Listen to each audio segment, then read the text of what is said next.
యేసు ప్రభువారి రహస్య రాకడ తర్వాత 7 ముద్రల తీర్పులను చూచాము, బూరల తీర్పులను చూస్తూ ఉన్నాం.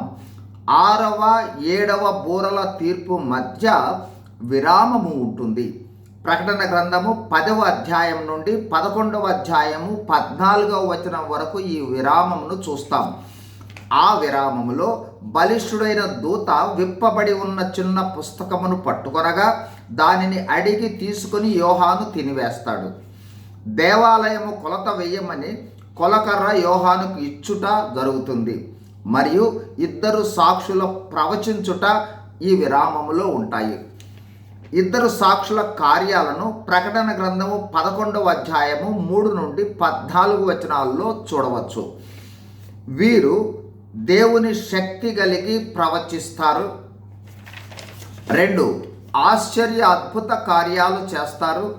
3 1260 రోజులు అంటే 42 నెలలు అంటే 3.5 సంవత్సరాలు వీరు పరిచర్యను చేస్తారు. 4 3.5 సంవత్సరముల తరువాత అంత్యక్రీస్తు వారిని చంపుతాడు అని గత వీడియోలో చూచాం. ఈరోజు చనిపోయిన తరువాత జరిగిన విషయాలను చూడబోతూ ఉన్నాం. 1 పరిచర్య 1260 దినములు ముగిసిన తరువాత క్రూర మృగము లేదా అంత్యక్రీస్తు 2 సాక్షులను జయించి చంపుతాడు. 2 వీరిద్దరి శవములు 3.5 దినములు పట్టణపు సంత వీధిలో పడి ఉంటాయి. 3 అక్కడి ప్రజలు 3.5 దినములు వారిని సమాధిలో పెట్టనియ్యరు.